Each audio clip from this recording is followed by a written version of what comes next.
Hello everyone, this is Leah Whitehorse, and in this episode of the Cosmic Tides I'm going to be exploring the astrology of September 2023. So the first thing I want to say about this month is that generally speaking it's a little quieter than it has been. There's a lack of major aspects this month. That said, there's still a lot going on, so there's a lot to talk about. Venus is going to station direct. That is the most important thing at the beginning of the month. On the 4th of September, Venus will move into direct motion. So we've had all this period of time where we have been reassessing our values and who and what we love and what it is that makes us happy. And hopefully by now we will have a clearer idea of what it is we want to incorporate that is joyful, that is pleasurable. Of course, there will still be a bit of time with Venus being in the shadow zone, so she will be completely out of the shadow zone and beyond the retrograde period on the 7th of October. So we have a bit of time to find our feet and get used to this new quality of life. Also on the 4th of September, just as Venus is stationing direct, we have Jupiter stationing retrograde. So this is an interesting interplay of energies. So we've found our happiness, we know what it is that we want going forwards, but there is still some inner growth to do. Now, what often happens with Jupiter and its station retrograde and the retrograde period is that sometimes wherever Jupiter is moving in your natal chart, that house, generally speaking, whilst Jupiter is in forward motion, is where you're experiencing growth. There are opportunities for development here. This is what Jupiter says. But when Jupiter goes into retrograde motion, sometimes it can feel like the opportunities that were available to you are suddenly no longer there, or they don't look as good. The shine has gone off them. You know, you kind of feel like, oh, this is not working out how I wanted to, and we can feel a bit disappointed. And the most important thing to remember is that Jupiter is really just offering us this check-in point to ensure that we're ready for whatever opportunities are available to us. So this is why when Jupiter goes retrograde, we are encouraged to go within, to look to inner growth, so that we are prepared for the next destination and we are prepared for the expansion and the new responsibilities eventually and all the things that come from new opportunities. So don't feel despondent if there is a bit of a slowdown. As I say, this is just a time to reassess, to make sure that you believe in yourself, you believe in what you're doing, and it is aligned with your values, because Taurus is associated with our values as well. This retrograde period is going to cover from 15 degrees Taurus back to 5 degrees Taurus. So if you have any planets or points around those degrees, then this retrograde period is going to have more of an effect on you. On the 5th of September, Ceres is going to join the South Node. And what this is doing is it's activating the ongoing square between Pluto and the nodes. So this is a very intense picture that is going to take us up to December. That's Pluto squaring the nodes. Ceres will have moved away by then, but the main feature here is Pluto squaring the nodes. And we know from that we're in this process now of reconstruction or deconstruction, because Pluto is in Capricorn at the moment. It's working on the last stages of Pluto in Capricorn's transit, which has been all about changing our structures, eradicating what isn't working for us, transforming the system, asking us to address power issues and authorities. All these things have come to light, especially as Pluto has come towards the end of its journey of Capricorn, and the US has had its Pluto return. So this has been a really big story, and it is ongoing. Now, Ceres is associated with nurturing. She has a kind of great mother character, but she is also very often associated with the idea of loss and gain. She is the seasons when her daughter Proserpina was swept away by Pluto and taken into the underworld, and Pluto made Proserpina his queen. Ceres grieved, and she was so enraged that she laid waste to the land. She wouldn't let anything grow.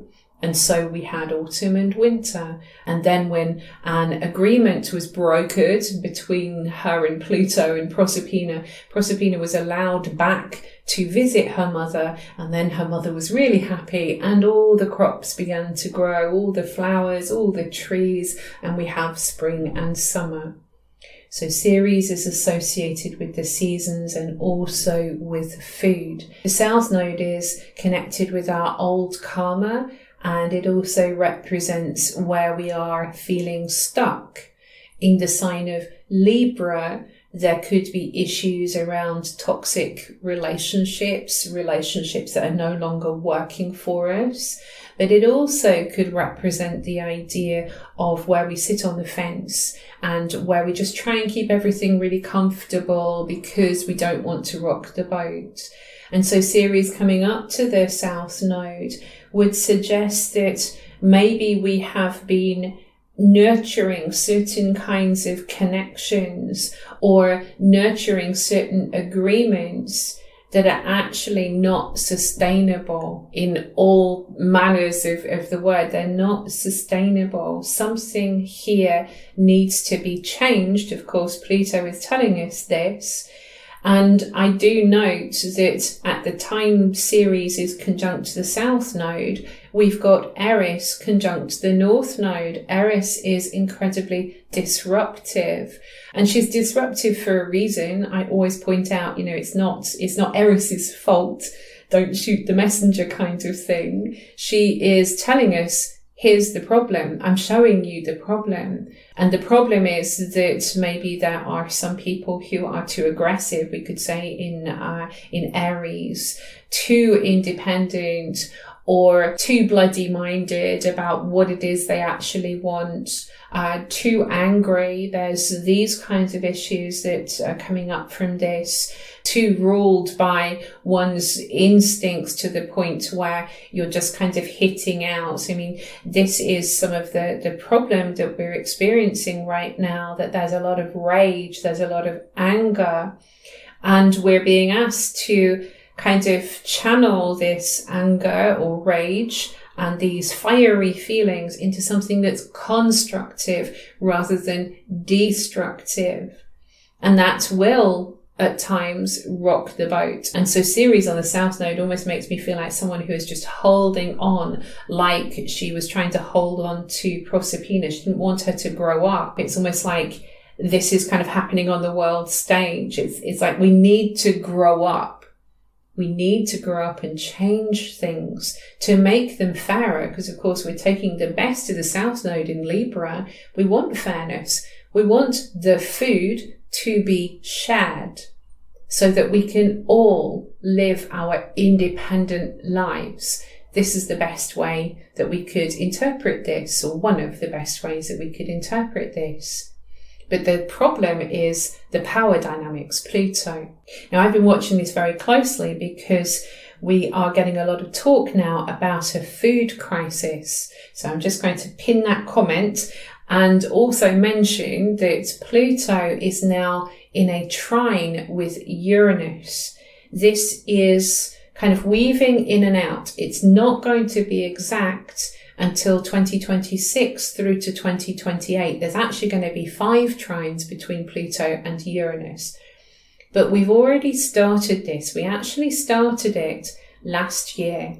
around August time. It was August the 11th. Yeah, August the 11th, and then it left the orb of the trine on the 9th of October. So we had a little visit of this energy. And now we have this aspect coming into play again. It started on the 29th of June. It's going to take us up to the 28th of November. Pluto trine to Uranus. So Uranus in Taurus. Taurus is a sign that's associated with crops, with farming. It's the first of the earth signs. It is the earth. And we know that there is disruption. We also, of course, know that there are disruptions generally with money, with resources. We have the cost of living crisis in the UK, people struggling to buy food. Our food prices are going up and up and up. We also had a headline recently: Cerberus jeopardizes another harvest, putting the industry in crisis. This was a headline. Cerberus is the dog of Pluto, Pluto's guard dog. This, of course, relates to the massive heat wave that has kind of engulfed the south of Europe. So we've had this massive heat wave that is jeopardizing the harvest. There's actually a Wikipedia page all about the food crisis. In the UK, we've got the opposite problem. We didn't have heat this summer. We've had rain, and endless rain. It's raining outside as I'm talking. So this is causing a problem here, that the crops are too wet. And it means that the farmers need to dry the crops, which is going to cost them money because gas has gone through the roof. Gas heating in the UK and also electricity has gone through the roof, which means that people are going to have to pay more for crops. In India, there are rice exports that have been banned. So that's going to cause a lot of problems. We've got an olive oil crisis because of the heat wave in Europe. We've got the Ukraine war with Russia pulling out of the Black Sea grain agreement. So the grains are not moving, they're not being exported. China has had a heat wave which has affected wheat and corn and soybeans and cotton. So this is all coming about as Pluto is squaring the nodes. And Ceres is going to emphasize this point. And she's really just kind of triggering this whole pattern. So I think it's very important to pay attention, what is happening out there in the world. We're starting to see these are the things that need to change. I also found an interesting quote as well by the Professor of Earth Sciences at University of Bristol. It's Daniela Schmid. And she said, we often think about impacts on ecosystems on land because it's easy to see. The plants wilt and animals get too hot. But people generally don't think about marine heat waves. This is what really worries me, that unseen, silent dying. So just remember, Pluto is in Capricorn currently as it's squaring the nodes. Capricorn is ruled by Saturn. Saturn is in Pisces. Pisces rules the unseen, and it is the silent sign, the silent place in the chart. So we're getting all these themes coming through about this global crisis connected with food that is forcing us to rethink how we use fossil fuels, for example. So that is also associated with Capricorn. Capricorn is ruled by Saturn. Saturn rules the bones. So all the things that are coming up that are most visible in our global news is related to these patterns. Of course, there's going to be other issues as well. Like I said, the issues about who is in power, how is power handled, how is power shared, is it shared? South Node in Libra suggests no, we're not sharing things properly. So there's a lot of this going on as well. But the Pluto trine to Uranus is connecting this disruption around finances, around food, around the land, around what is truly valuable. This is, again, Taurus, what is truly valuable, and forcing the point, Pluto squaring the north and south node. It creates a point. So It's forcing the point that something needs to change, and it's got to be irrevocable change, or else irrevocable change is going to be imposed upon us. So I'm talking kind of collectively. On a personal level, what might be really helpful is just to have a look at your chart and see where all of this action is taking place. And where Pluto is moving, this is saying you need to face your fears here, take control here, face your shadows. You need to change things. There needs to be, again, irrevocable change here.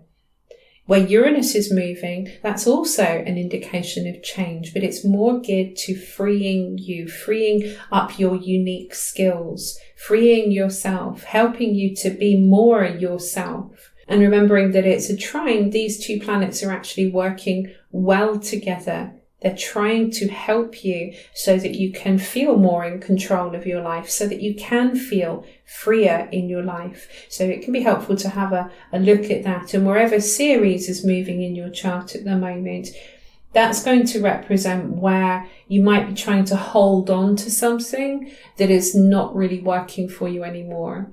And where you might be fearful that this area of life, things are never going to be good here again. You know, it's like I'm in constant winter here. It's just barren here. Nothing's working. But that's not the truth. Ceres can sometimes exacerbate those kinds of feelings that it's all really bad, like it's a terrible harvest and it's never going to be good again. So it's about kind of balancing your perspective so that you see that, well, maybe this is a bit of a quiet time in this particular area of my life, but in time that will change because it's natural. Change is the constant. Pluto in Capricorn, change is the constant. Things are always changing. Sometimes it just takes a while for us to be able to see it. On the 6th of September, the Sun will conjoin Mercury. So this is the midpoint of the retrograde. And so hopefully this will also bring some kind of illumination. The retrograde is taking place in Virgo. So Virgo is about making things better. How can I be of service? How can I use my skills? How can I make my daily life better? How can I heal myself if there are physical problems? So these are the things that we're really thinking about with Mercury retrograde in Virgo. And now Mercury arrives at the seat of the Sun, takes the place of the Sun, Kazumi, illuminating the mind, flooding the mind with light. Now we see what we need to fix or how we need to fix it, what we need to do. We then follow this with the new moon in Virgo. This is going to be on the 15th of September. And it really interests me that this new moon is almost exactly on the degree where Mercury stationed retrograde.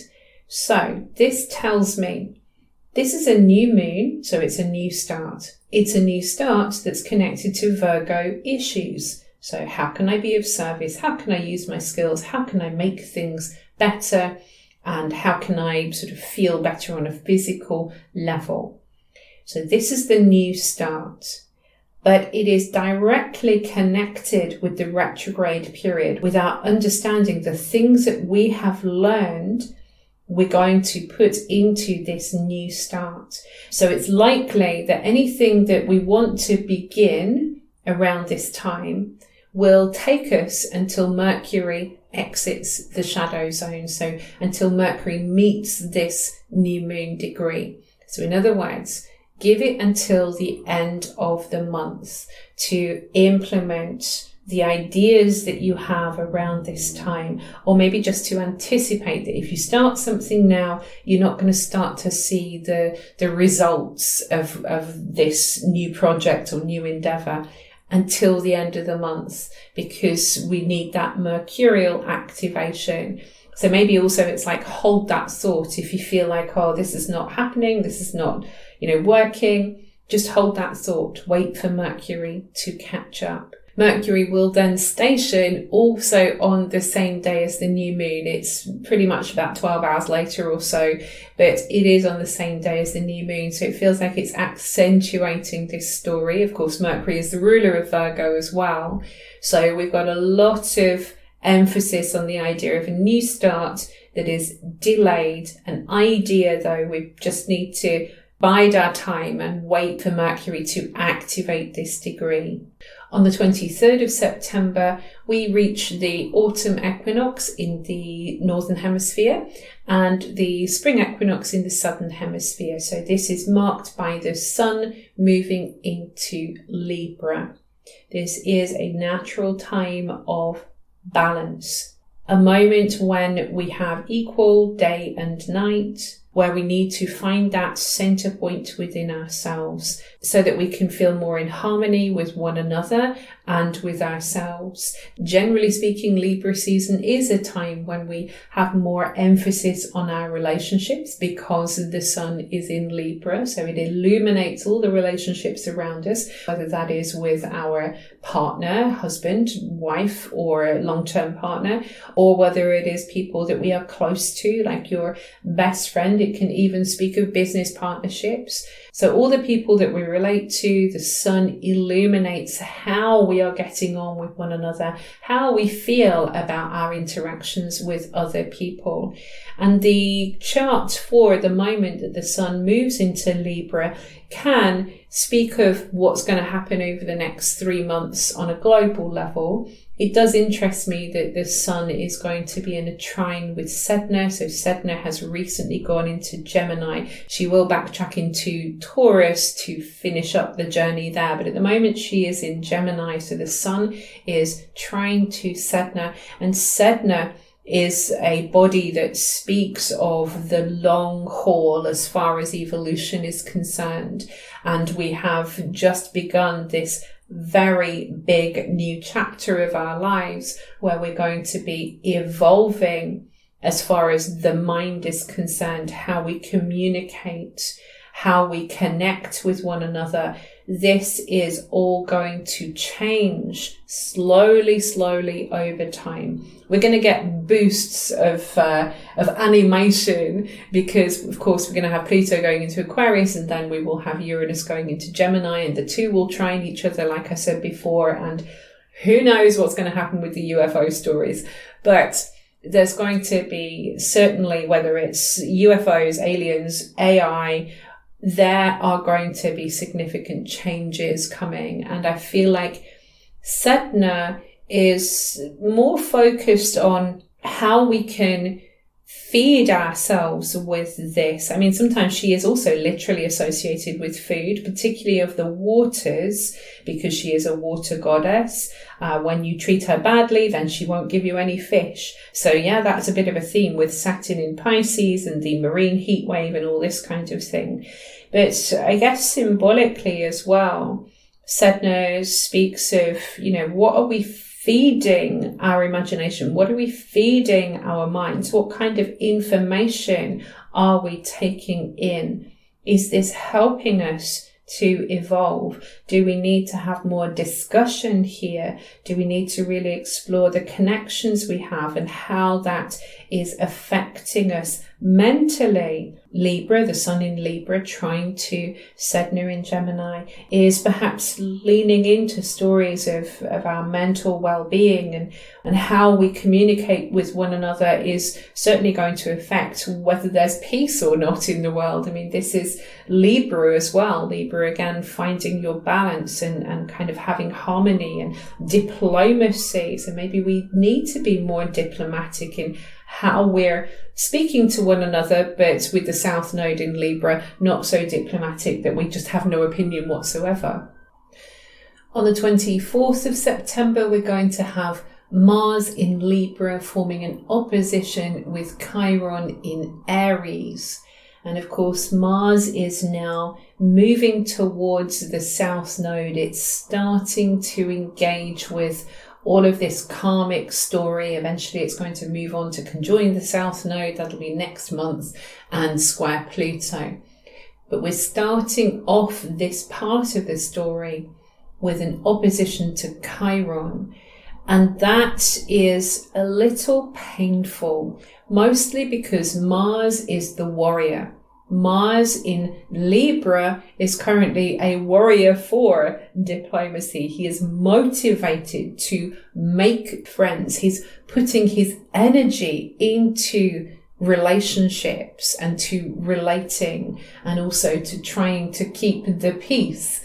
But with Chiron can represent where we feel weakened, where we feel like we're just not strong enough, and of course can speak of our wounds. So we've got some kind of issue going on here that maybe someone is angry with us. That's one way of looking at it, with Mars opposite to Chiron, and we feel hurt. Or maybe it's that someone is pushing us, encouraging us even. Yes, you can do this, but Chiron is saying, oh, I don't know whether I can. I don't know if I'm strong enough. And so we get some tension. Maybe it's just that we feel like we should be more motivated than we are right now. And we're struggling to get going. Mars in connection with Chiron in a hard aspect can also just describe the idea of the wounded warrior, or feeling like our armor is dented, so our defenses are down, and we feel exposed in some way, that someone is going to poke that Achilles heel that we have. We all have a weak point or a fault, or we feel fragile in a certain area. And so Mars activates this. But of course, the best way that we can work with this is to recognize where there are weak points or faults or, all of these things, without putting ourselves down, without raging at ourselves because we've noticed that actually I'm not so good at this, or this is something that I always get triggered by and I end up feeling hurt. If there is something like that, if we notice this, then we can proactively explore how to bring that back into harmony, how we can heal that. So there's always the potential for healing when we're engaging with Chiron. I think perhaps the most important thing to note is that if we do feel triggered, if we feel angry and we're suddenly flipping into feeling really hurt, the best thing is to take a moment before reacting, before responding, because Mars always wants to take action on things. But if we are acting from a place of anger or acting from a place of woundedness, that could upset the balance more. So a little bit of patience and some compassion, self-compassion, compassion towards others, that might take the heat out of this aspect. We stay with these stories that are centered around our fiery nature and our strengths and weaknesses with the full moon in Aries. This is the final aspect of the month, the final story of the month, the final lunation of the month on the 29th of September. So the full moon in Aries naturally opposes the sun in Libra. And so once again, we have something here about exploring independence versus partnership. How can I be myself? How can I follow my goals and get on with what I need to do? How can I please myself and give myself what I need when I have to interact with other people? I'm not an island. There are other people in my life, and I don't want to put them out. I don't want to upset them. I don't want to hurt them. So the full moon in Aries is really going to bring this to a head. So it might be, if there have been any arguments, it's possible that this lunation could accentuate this so that we can find a way to resolve the problem in a way that gives everybody enough space to be who they are, but allows us to have those all-important connections that we need to have so that we don't become isolated and consumed by those things that we are passionate about. I mean, yes, it's great to be excited and go-getting and furiously in love with whatever it is we're doing. I mean, this is Aries when it's burning bright. But of course, sometimes we can burn out and it burns everything else away. So this is why it's important that the sun is in Libra, because it keeps us in touch with our center and always reminds us that there are other perspectives and other people, and it's always good to have allies in life. This concludes my reading for September 2023. I hope you found it helpful. If you did, please click a like and subscribe. I also have a Patreon, so if you would like to support this channel, I will leave the link below for you to explore. And in the meantime, I wish you many blessings on your path.